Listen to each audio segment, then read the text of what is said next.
Very good morning to all of you, dear aspirants for BPSC and UPSC. This is Philip Ashok Solomon. Am I audible? आवाज आ रही है? Okay, thank you. Thumbs up. Okay, thank you.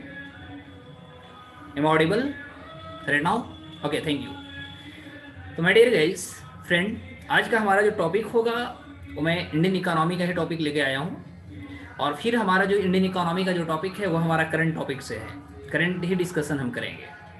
तो इस discussion की ओर यदि देखा जाए तो इस डिस्कशन में हमारा होगा खासतौर पे हम बात जो आज करेंगे, आज एंडोरा की बात करेंगे।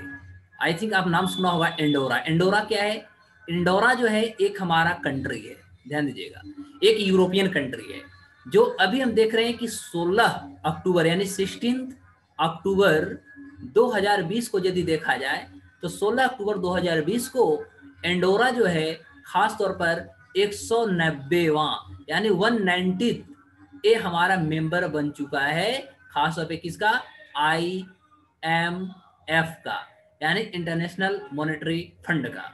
तो अभी हमने देखा कि 16 अक्टूबर 2020 को एंडोरा जो एक कंट्री है, यह एंडोरा खास तौर पे 16 अक्टूबर 2020 को हमने देखा कि यह IMF का सदस्य बन गया है। और कैवा सदस्य हुआ? तो 190वां सदस्य बन चुका है। लेकिन इससे पहले कि यदि हम इतिहास को देखते हैं तो खास तौर पे 2016 में आप देखिएगा तो 2016 में जो 189 यानी 189वां जो हमारा इसका सदस्य राष्ट्र था, उसका नाम था हमारा नौरू। क्या नाम था? नौरू। ठीक है। तो 2016 की बात करें तो 2016 में खास तौर पे IMF का जो 189वां जो कंट्री थी उसका नाम था नौरू। अभी वर्तमान में 16 अक्टूबर को हम देख रहे हैं कि IMF इंटरनेशनल मॉनेटरी फंड का जो टोटल सदस्य राष्ट्रों की जो संख्या है वह संख्या बढ़कर के अभी 190 हो गया। अब प्रश्न बनता है कि ये जो हमारा खास तौर पे हम जो एंडोरा की बात करते हैं, आज हम पूरा डिस्कशन हम करेंगे एंडोरा। लेकिन एंडोरा से पहले थोड़ा हम लोग जान जाएं कि यदि हम बात किया IMF का इंटरनेशनल मॉनेटरी फंड की जो हम चर्चा की, ये क्या है। तो सबसे पहले देखेंगे जब सेकेंड वर्ल्ड वार हुआ, यानी जब हम द्वितीय वर्ल्ड वार की बात करते हैं तो सेकेंड वर्ल्ड वार के बाद देखा गया कि विश्व के जो अर्थव्यवस्था थी वह पूरा के पूरा हम कह सकते हैं डिरेल हो चुका था। ठीक है, are you getting or not? तो 2000 खास तौर पे कह सकते हैं कि जब द्वितीय विश्व युद्ध 1945 में जब समाप्त होती है तो उसके बाद में विश्व में हम कह सकते हैं भूचाल सा आ जाता है। अर्थव्यवस्था को लेकर के बहुत बड़ी एक समस्या देखने को मिलता है। उस समय जो विश्व के कुछ नेता थे, जैसे हम अमेरिका, ब्रिटेन, खासतौर पे हम जर्मनी, इस तरह कनाडा, इस तरह के जो राष्ट्र थे, ये सारे राष्ट्रों के कुछ ऐसे जो प्रतिनिधि थे यानी रिप्रेजेंटेटिव, चाहे वो प्रेसिडेंट हो या प्राइम मिनिस्टर हो, ठीक है, वो सारे ने एक कोलैबोरेशन किया या कह सकते उन्होंने एक समिट किया। और समिट करने के बाद उन्होंने क्या किया कि विश्व के सामने एक ऐसी हम कह सकते इंस्टीट्यूशन का गठन करने की कोशिश किया जो कि खास तौर पे विश्व के सामने हम कह सकते हैं शांति स्थापित, यानी हम कह सकते हैं कि पीस प्रोस्पेरिटी स्टेब्लिश करने में उनकी बहुत बड़ा मदद हो सके और स्टेबिलिटी लाया जा सके।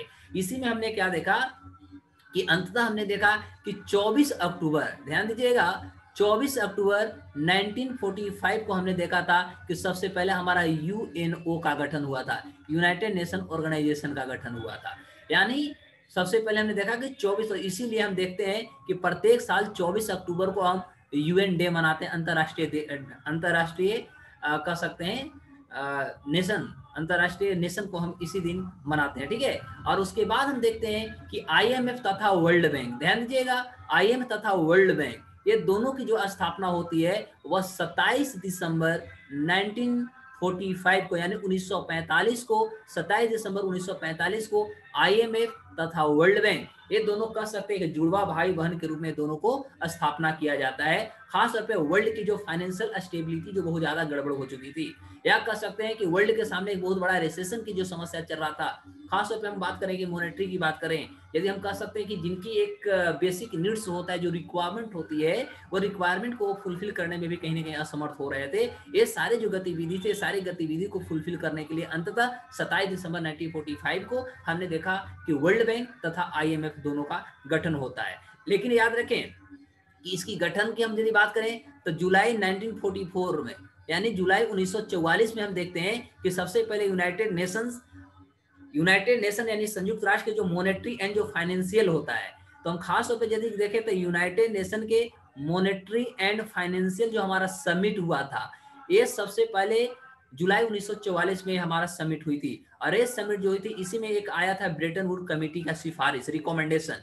तो इसमें हमने देखा कि जो ब्रेटन वुड कमेटी की जो रिकमेंडेशन थी, इस रिकमेंडेशन के आधार पर हमने देखा कि सबसे पहले 27 दिसंबर 1945 को अंततः वर्ल्ड बैंक तथा आईएमएफ दोनों का गठन कर दी जाती है।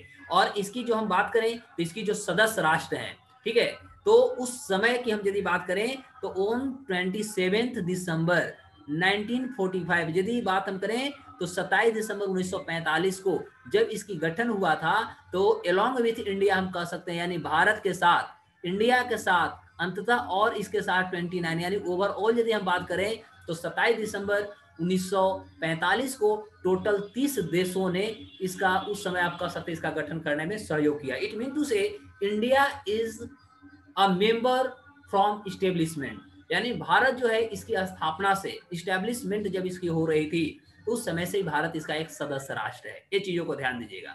अभी जो हमारा IMF है, इंटरनेशनल मॉनेटरी फंड, इसका जो हेड क्वार्टर है वह हेड क्वार्टर हमारा वाशिंगटन DC में है। ध्यान दीजिएगा, ये हमारा कहाँ है, वाशिंगटन DC, यानी USA में इसका भी हेड क्वार्टर है। ये चीजों को ध्यान दीजिएगा।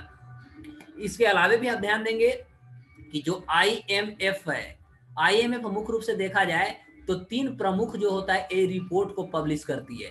नंबर पहला जो इसका रिपोर्ट होती है वह ग्लोबल फाइनेंशियल स्टेबिलिटी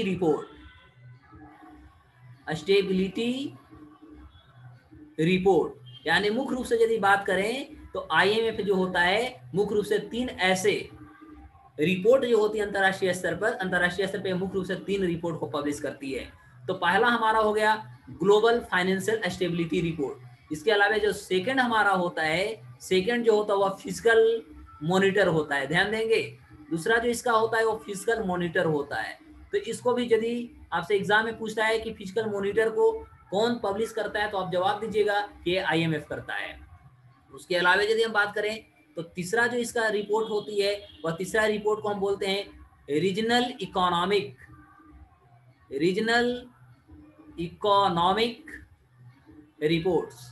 तो मुख्य रूप से हम यदि देखें तो इस तरह के जो हमारे पास 3 जो रिपोर्ट आ रहे हैं, ये तीनों रिपोर्ट पब्लिश करता है हमारा IMF, इंटरनेशनल मॉनेटरी फंड। ये चीजों को आप ध्यान दीजिएगा। अब इसके बाद हम फिर से पुनः आते हैं अपने टॉपिक की ओर। तो हमने बैकग्राउंड बताया कि IMF का बैकग्राउंड क्या है, और अभी वर्तमान में यदि इसका मेंबर कंट्री की बात करें तो आप समझ गए होंगे कि अब इसका मेंबर कंट्री जो है 190 मेंबर कंट्री हो गए। अब प्रश्न बनता है कि आखिर जो हम एंडोरा की बात कर रहे हैं, जो एक एंडोरा एक हमारा कंट्री है, आखिर एंडोरा क्यों अब इसका सदस्य बना? सबसे बड़ी प्रश्न ये बनता है, एंडोरा क्यों अब सदस्य बना? तो सबसे पहले एंडोरा का थोड़ा सा हम जियोग्राफिकल पार्ट को देख लेते हैं कि इसका जियोग्राफिकल क्या बैकग्राउंड है। तो जियोग्राफिकल बैकग्राउंड में आप देखिएगा तो इसका जो सिचुएशन होता है, या कह सकते हैं जो ये सिचुएटेड है यानी अवस्थित है, या मुख्य रूप से देखा जाए तो नॉर्थ ईस्ट हमारा फ्रांस है, और उसके अलावे आप देखिएगा तो खासतौर पे साउथ वेस्ट जो हमारा स्पेन है। यानी ओवरऑल यदि बात करें तो नॉर्थ ईस्ट हमारा फ्रांस और साउथ वेस्ट हमारा स्पेन, ये दोनों के बीच में जो स्थान आता है, इसी स्थान पे खासतौर पे हमारा एंडोरा अवस्थित है। इसके अलावा भी आप जान रहे हैं कि जो एंडोरा है, एंडोरा मुख्य रूप से यदि वहां पर देखा जाए तो एगो यहाँ पर पाइरेनिज, ध्यान दीजिएगा, यहाँ पर एक पाइरेनिज, ठीक है, या इसको आप दूसरे वर्ड में बोल लेंगे पिरेनिज, ठीक है, पिरेनिज। यहाँ पर एक जो है पाइरेनिज या पिरेनिज आप इसको कहेंगे, यह एक सबसे पहला हमारा एक माउंटेन है, ठीक है, यानी एक पर्वत आप कह सकते हैं, यहाँ पर एक पर्वत है, ठीक है। और इसी पर्वत के यदि हम देखेंगे तो साउथ जो हमारा पार्ट है, साउथ पार्ट में जो हमारा इसका पीक है, यानी साउथ यानी दक्षिण का जो चोटी है, इसी चोटी पर अवस्थित हमारा कौन है, एंडोरा है। तो ये चीजों को आप जियोग्राफिकल चीजों में आप याद रखिएगा कि ये जो है एंडोरा मुख्य रूप से यदि देखा जाए तो पाइरेंज या पैरेंज, ठीक है। तो इसकी जो यह एक पर्वत है, सबसे पहला पर्वत के दक्षिण में जो चोटी है, साउथ में जो पिक है, उसी पिक पर खास तौर पे एंडोरा जो है अवस्थित है, यानी सिचुएटेड है। और मुख्य रूप से यदि हम देश की बात करें तो देश में आपको ध्यान देना है कि नॉर्थ ईस्ट जो हमारा फ्रांस है, उसके अलावे आप देखिएगा कि साउथ वेस्ट जो हमारा स्पेन है, ये दोनों के बीच वाला जो पार्ट है, दोनों के बीच में जो जगह है या कह सकते हैं देश है, वही देश का नाम हमारा एंडोरा है। Is it okay? यहाँ तक आपको समझ में आया होगा। और ये आखिर कहाँ पर है, तो ये ध्यान दीजिएगा, ये भी हम फिर से क्लियर कर दूं, यह हमारा यूरोप में है। एक चीज को आप ध्यान दीजिएगा, ये हमारा एक यूरोपियन कंट्री है, ये भी ध्यान दीजिएगा यूरोप में है। ये चीज को आपको ध्यान देना होगा क्योंकि एग्जाम में आपसे पूछा जा सकता है। अब इसके अलावे कुछ पॉइंट को आप ध्यान दीजिएगा जो बहुत ज्यादा इंपॉर्टेंट होगा। तो सबसे पहले यदि हम बात करें तो जो हम एंडोरा की चर्चा कर रहे हैं, एंडोरा का जो इकोनॉमी है, एंडोरा जो एक कंट्री है, इसकी जो हमारा इकोनॉमी है, इसकी जो अर्थव्यवस्था है, वह कंप्लीटली जो बेस्ड है, यानी जो हम कह सकते हैं कि जो इसकी आधारभूत जो संरचना है, या कह सकते हैं कि जो एंडोरा की जो इकोनॉमी का मुख्य जो कह सकते हैं सोर्सेज हैं, वह सोर्सेज हमारा इसका जो है वह हमारा टूरिज्म है। ध्यान दीजिएगा, क्या है? टूरिज्म है। टूरिज्म का मतलब हुआ पर्यटन, ठीक है? पर्यटन ही इसका सबसे मुख्य कारण है।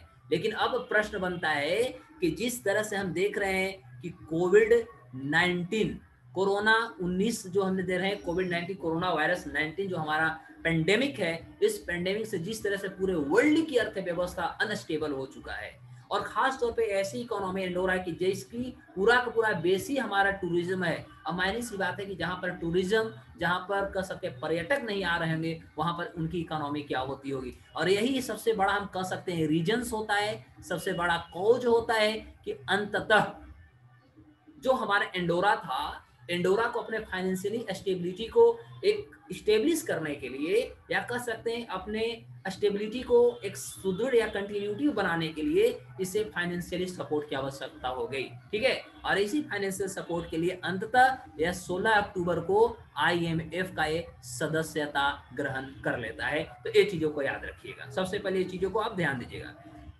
अब इसके अलावे कुछ चर्चा हम करते हैं, तो जो हमारा एंडोरा है, ठीक है, एंडोरा जो है यदि इसको देखिएगा तो खास तौर पर हम यूरोप के यदि कंट्री की बात करें तो यूरोप के कंट्री में द स्मॉलेस्ट एक कंट्री है। और द स्मॉलेस्ट जो एक कंट्री तो है, लेकिन स्मॉलेस्ट में इसका 6th पोजीशन आता है, कहाँ? यूरोप में। यानी यूरोप के राष्ट्रों की बात करें तो यूरोप के देशों का सबसे छोटा यदि हम कंट्री की बात करें तो सबसे छोटा कंट्री में इसकी स्थान तो आती है, लेकिन ये 6ठा पोजीशन लेके आता है। लेकिन यदि हम ग्लोबल की बात करें, यदि हम वर्ल्ड बेस की बात करें, तो वर्ल्ड में आप देखिएगा तो दुनिया में द स्मॉलेस्ट कंट्री के रूप में यदि आप देखेंगे, ठीक है, तो स्मॉलेस्ट कंट्री के रूप में यह विश्व में 16वां पोजीशन पर आता है, यानी खास तौर पे 16th पोजीशन पर आता है। तो ये चीजों को आपको भी ध्यान देना होगा कि यदि हम यूरोप की बात करें खाली, तो यूरोप में यदि देखेंगे तो actually in Europe it got ranked by 6th position in the smallest, okay, the smallest country in the Europe। तो यूरोप में आप इसको देखिएगा तो 16वें खास तौर पे 6ठे पोजीशन पे आती है। लेकिन यदि वर्ल्ड बेस को हम देखें तो वर्ल्ड बेस पे मुख्य रूप से जो होता है 16वां पोजीशन पर आता है। तो ये आपके लिए बहुत ज्यादा इंपॉर्टेंट होगा एग्जाम के लिए। उसके अलावे हम बात करें तो जो एंडोरा है, तो हम चर्चा करेंगे एंडोरा जो है, एंडोरा के जो कैपिटल है, यानी हम कह सकते हैं इसकी जो राजधानी है, क्योंकि मायने सी बात है, आपको पता होनी चाहिए कि जब ये हमारा IMF का नया सदस्य बना तो आने वाले एग्जाम जो होगी इससे हमारा बहुत सारी ज्योग्राफिकल तथा इसकी और सारे जो गतिविधि होंगे, चाहे इसकी पॉपुलेशन की बात करें, इसकी लैंग्वेज की बात करें, इसकी डेमोक्रेसी की बात करें, ये सारे के सारे क्वेश्चंस एक्सपेक्टेड हो सकता है कि हमारे एग्जाम में आ सकती है। तो इससे पहले ही हम लोग सभी सारे चीजों को देख लें तो ज्यादा अच्छा है। तो यदि हम बात करें कि एंडोरा की जो राजधानी है, तो एंडोरा की राजधानी एंडोरा ला वेला, ध्यान दीजिएगा, एंडोरा ला वेला, तो इसकी जो राजधानी है वो एंडोरा ला वेला है। ये चीजों को ध्यान दीजिएगा।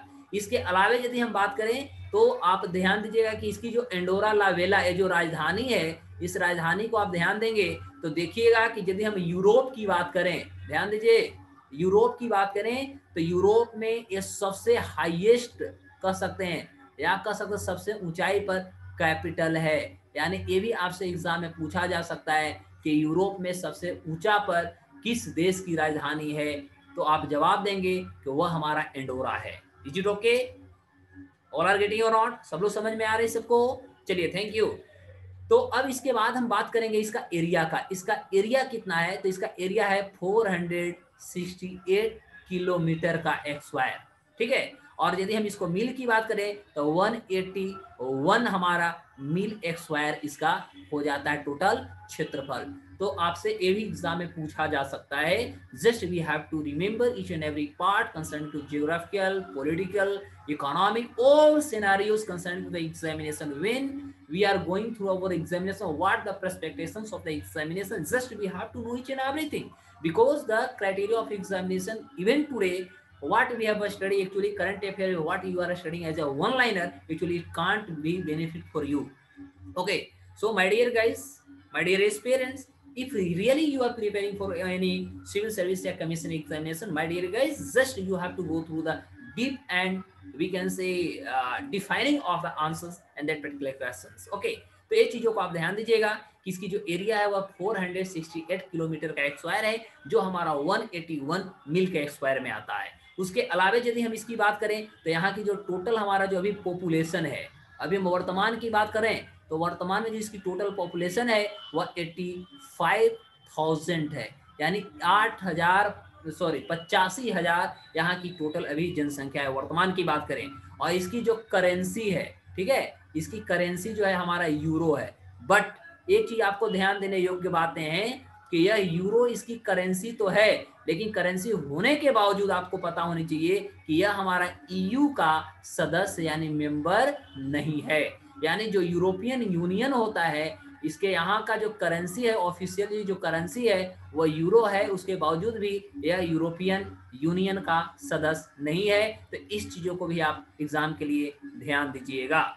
उसके अलावा यदि हम बात करें तो इसमें खास तौर पे यदि हम एंडोरा की बात कर रहे हैं तो सबसे पहले याद रखिएगा कि एंडोरा जो है 1993 में यानी 1993 में देखें तो एंडोरा जो है अपना संसदीय लोकतंत्र को इन्होंने अपनाया था। नहीं, इट एडॉप्टेड, ध्यान देंगे, it adopted parliamentary system in 1993, यानी इन्होंने 1993 में संसदीय लोकतंत्र को इन्होंने अपनाया था। एक चीजों को ध्यान दीजिएगा। उसके अलावा यदि हम इसकी बात करें तो इसकी जो ऑफिशियल लैंग्वेज है, ठीक है, इसकी जो ऑफिशियल लैंग्वेज है, भाषा है, वह हमारा इसका ऑफिशियल लैंग्वेज है कैटलन, ध्यान देंगे, कैटलन। तो इसकी ऑफिशियल लैंग्वेज है कैटलन। इसके अलावा हम एडिशनली भी बात कर सकते हैं, तो इसका और एडिशनली भी भाषा है, जैसे आप कह सकते हैं स्पेनिश, तो स्पेनिश भी इसका लैंग्वेज है, पोर्तुगीज भी इसके लैंग्वेज है, यानी पुर्तगाली भी भाषा इनकी है। इसके अलावा आप कह सकते हैं इसकी फ्रेंच भी लैंग्वेज है। यानी खास तौर पे यदि हम ऑफिशियली की बात करें तो ऑफिशियली इसका मुख्य रूप से जो है वह कैटलन है, और उसके अलावा भी इसके यहाँ भाषा का इस्तेमाल होता है, चाहे वो स्पेनिश हो, चाहे वो पोर्तुगीज हो, चाहे वो फ्रेंच हो। इस तरह से हम कह सकते हैं कि इस तरह के भी भाषाओं का इसके यहाँ इस्तेमाल किया जाता है। तो ओवरऑल यदि हम बात करें तो today I have discussed about Andorra. What do mean by Andorra, how many members of IMF international monetary fund even today, current में भी उसका मेंबर्स कितने हैं, करंट में नया मेंबर कौन बने, इससे पहले कौन से मेंबर्स बने थे, इसकी क्या जियोग्राफिकल बाउंड्री थी, ये सारे के सारे मैंने आपके सामने डिस्कस कर दिया। फिर हम अगले टॉपिक के साथ आपके तुरंत कोई और इसी तरह मैं इकोनॉमिक्स का टॉपिक लेकर आपके सामने जस्ट हाजिर होता हूँ। तब तक के लिए नमस्कार, बाय बाय, जय हिंद।